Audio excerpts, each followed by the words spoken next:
में जब दिया लगाओ और मंदिर में जब दीप प्रज्वलित करो, उस समय पर जब मंदिर में दीप लगाएं और मंदिर में जब दिया प्रज्वलित करें, अगर गोल बाती है तो वो तो दिए के बीच में ही होगी, फूल बाती है तो वो दिए के बीच में होगी। और मान लो अगर लंबी बाती लेकर गए हो, लंबी बाती को लेकर पहुंचे हो, तो अगर दीप लगा रहे हो, कामना रखकर लगा रहे हो कि मेरी ये कामना है, तो वो दीप का, बाती का मुख अपनी ओर रखना, पर कोई कामना नहीं। हम भगवान को केवल इसलिए रिझा रहे हैं कि मेरा भोलेनाथ मेरा भंडार भरे और मेरे घर में सुख समृद्धि दे। तो दीप की बाती का मुख भगवान की ओर होना चाहिए कि हमने तेरे भरोसे पर छोड़ दिया। अब हम किसी से नहीं पूछेंगे कि हमें क्या करना है, ये दीप की जो बाती का मुख है वो आपकी ओर है। अर्थात मेरा जो जीवन है, मेरा जो संपूर्ण परिवार है, मेरा जो कुटुंब है, मेरा जो कबीला है, मैं जिस घर में निवास करती हूं, मैं जिस घर में रहता हूं, उस घर का संपूर्ण कारभार सब तुम्हारे भरोसे पर है। तो बाती का मुख कहां हो गया? भगवान की ओर हो गया। बाती का मुख फिर भगवान की ओर। पर ज्यादातर लोग दिया जो लगाते हैं ना, वो अपनी ओर बाती करके ही लगाते हैं। मतलब इनकी कामना चलती ही रहती है 24 घंटे। कुछ कुछ कामनाएं इनकी जागरूक रहती है, इनकी कामनाएं निरंतर रहती है। पर उस बाती में जब आप अपना संपूर्ण परिवार, संपूर्ण अपने परिवार का, दुकान हो, धंधा हो, व्यापार हो, व्यवसाय हो, चाहे आप जितना भी कार्य कर रहे हो, फैक्ट्रियां चला रहे हो, वो सब अपने भगवान के भरोसे पर दे दिया, भगवान की ओर दे दिया। तो इसका मतलब ये नहीं है कि बाती का मुख भगवान की ओर हो तो तुम भगवान के बिल्कुल करीब में ही बाती का मुख कर लगा दो और भगवान को मालूम पड़े चोट लग जाए, ऐसा भी नहीं। जब भी दिया लगता है, आप बहुत ध्यान देना महाराज, अगर भगवान जिस स्थान पर बैठे हुए हैं, अगर दिया हमको रखना है, भगवान जहां विराजमान है, दीप जब भी रखा जाता है भगवान के सामने, तो अपन जहां विराजमान है उससे भगवान और अपने बीच में कम से कम 2 बीता की दूरी तो होना ही चाहिए, जिससे भगवान को भी चोट ना लगे, भगवान को भी घात ना लगे।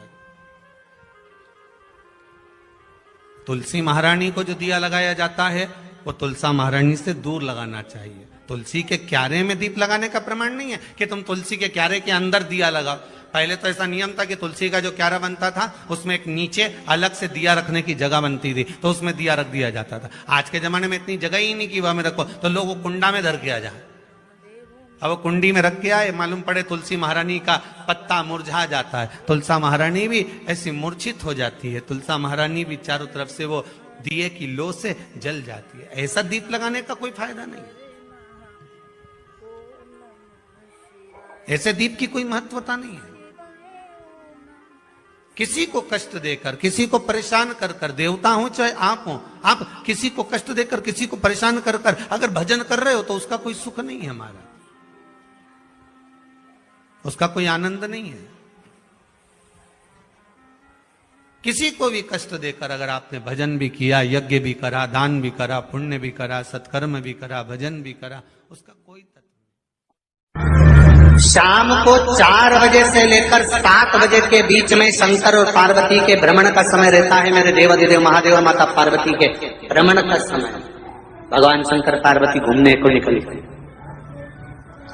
इसलिए हमारा सनातन धर्म कहता है शाम के समय पर माताओं को झाड़ू नहीं लगाना चाहिए, शाम के समय पर माताओं को चूड़ी बिछिया नहीं बदलना चाहिए, शाम के समय पर माताओं को मांग में सिंदूरा नहीं भरना चाहिए, शाम के समय पर माताओं को बाल नहीं बांधना चाहिए, शाम के समय पर माताओं को चौखट पर नहीं बैठना चाहिए। उसका कारण क्या है? क्योंकि पार्वती जी ने भगवान भोलेनाथ जी से कहा था कि तुम मुझे रोज शाम के समय प्रदोष काल में भ्रमण के लिए लेकर जाते हो, मेरे लिए आज्ञा क्या है? शंकर भगवान ने कहा सुनो पार्वती, मंदिर के अंदर नंदी रहता है, जाने वाला यात्री जब मंदिर में मेरा दर्शन करने आता है तो नंदी के कानों में कहकर जाता है कि शिव जी को मेरे यहाँ लेकर आना। मैं नंदी के अनुसार उनके घर जाता हूँ, मेरा काम है उनका कल्याण करना और तेरा काम है उनके घर की नारी को अखंड सौभाग्यवती का वर प्रदान करना, ये तेरा काम है। तब पार्वती माता ने कहा अखंड सौभाग्यवती होने का वर मैं तो दे दूंगी, पर उस समय पर माताएं चूड़ी बदल रही होगी, हाथ से चूड़ी निकाल रही होगी तो मैं वर कैसे दे सकती हूँ, मांग भर रही होगी तो मैं वर कैसे दे सकती हूँ, उस समय पर चूड़ी बिछिया बदला जा रहा होगा तो मैं वर कैसे दे सकती हूँ, उस समय पर झाड़ू लग रही होगी तो मैं लक्ष्मी को वहां कैसे भेज सकती हूँ, आप बताओ। तो शंकर भगवान ने कहा प्रदोष का समय एक ऐसा समय होता है, शाम का समय ऐसा होता है जिस समय पर केवल शंकर और पार्वती की आराधना का समय होता है। हम तो कई लोगों से कहते हैं अगर आपके यहाँ संपदा नहीं आ रही है, बहुत मेहनत कर रहे हो, फल नहीं मिल रहा, कहीं नौकरी, कहीं सर्विस या कहीं व्यापार या व्यवसाय में कहीं तकलीफ आ रही है, हम सबसे कहते हैं शाम का समय पकड़ लो, शंकर जी के मंदिर में दिया लगाना प्रारंभ करो।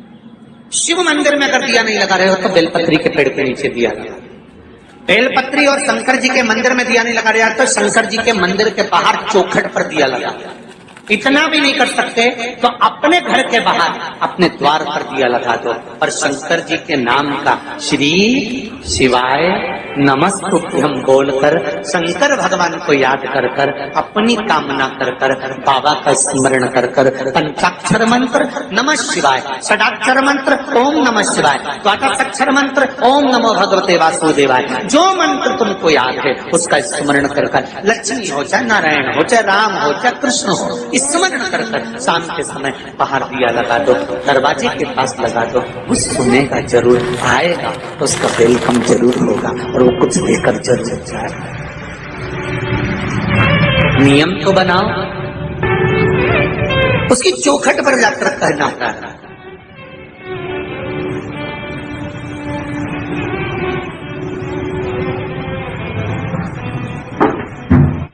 बृहस्पति महाराज ने कहा कि शाम का समय जो प्रदोष का समय होता है उस समय पर इंद्रदेव तुम शंकर जी की आराधना करो। शिव आराधना से शंकर जी जो मार्ग प्रशस्त करेंगे, शिव आराधना से जो शंकर जी कहेंगे वो तुम करना, ठीक है। आराधना करी बाबा भोलेनाथ जी।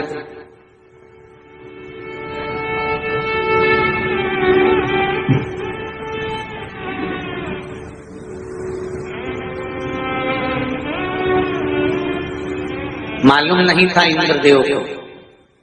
बृहस्पति महाराज ने प्रदोष की महत्वता समझाई तो प्रदोष का समय जानकर शंकर जी पर 7 बेलपत्र प्रदोष के दिन इंद्र ने समर्पित कर दी बिना सोचे।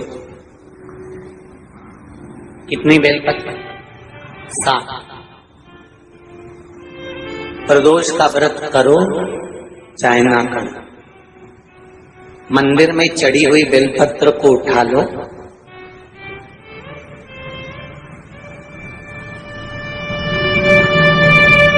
बेलपत्र का ब्रह्म कमल बना लो,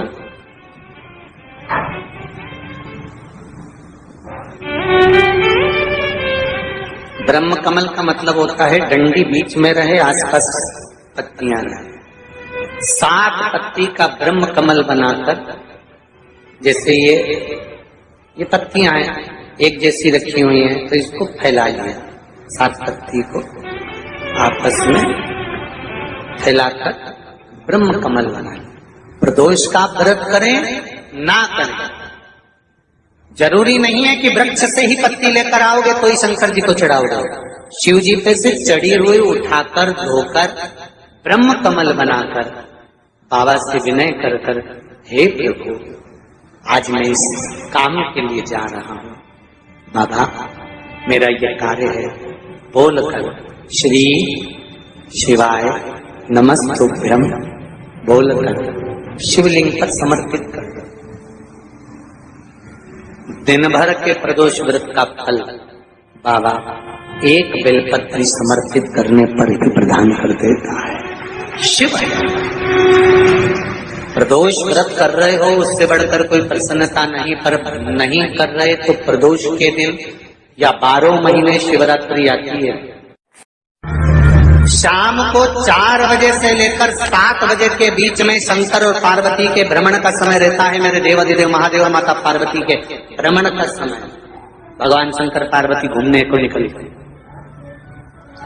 इसलिए हमारा सनातन धर्म कहता है शाम के समय पर माताओं को झाड़ू नहीं लगाना चाहिए, शाम के समय पर माताओं को चूड़ी बिछिया नहीं बदलना चाहिए, शाम के समय पर माताओं को मांग में सिंदूरा नहीं भरना चाहिए, शाम के समय पर माताओं को बाल नहीं बांधना चाहिए, शाम के समय पर माताओं को चौखट पर नहीं बैठना चाहिए। उसका कारण क्या है? क्योंकि पार्वती जी ने भगवान भोलेनाथ जी से कहा था कि तुम मुझे रोज शाम के समय प्रदोष काल में भ्रमण के लिए लेकर जाते हो, मेरे लिए आज्ञा क्या है? शंकर भगवान ने कहा सुनो पार्वती, मंदिर के अंदर नंदी रहता है, जाने वाला यात्री जब मंदिर में मेरा दर्शन करने आता है तो नंदी के कानों में कहकर जाता है कि शिव जी को मेरे यहाँ लेकर आना।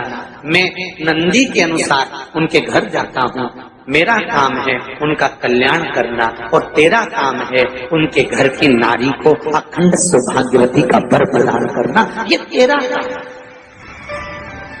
तब पार्वती माता ने कहा अखंड सौभाग्यवती होने का वर मैं तो दे दूंगी, पर उस समय पर माताएं चूड़ी बदल रही होगी और हाथ से चूड़ी निकाल रही होगी तो मैं वर कैसे दे सकती हूँ? मांग भर रही होगी तो मैं वर कैसे दे सकती हूँ? उस समय पर चूड़ी बिछिया बदला जा रहा होगा तो मैं वर कैसे दे सकती हूँ? उस समय पर झाड़ू लग रही होगी तो मैं लक्ष्मी को वहां कैसे भेज सकती हूँ? आप बताओ। तो शंकर भगवान ने कहा प्रदोष का समय एक ऐसा समय होता है, शाम का समय ऐसा होता है जिस समय पर केवल शंकर और पार्वती की आराधना का समय होता है। हम तो कई लोगों से कहते हैं अगर आपके यहाँ संपदा नहीं आ रही है, बहुत मेहनत कर रहे हो, फल नहीं मिल रहा, कहीं नौकरी, कहीं सर्विस या कहीं व्यापार या व्यवसाय में कहीं तकलीफ आ रही है, हम सबसे कहते हैं शाम का समय पकड़ लो, शंकर जी के मंदिर में दिया लगाना प्रारंभ करो।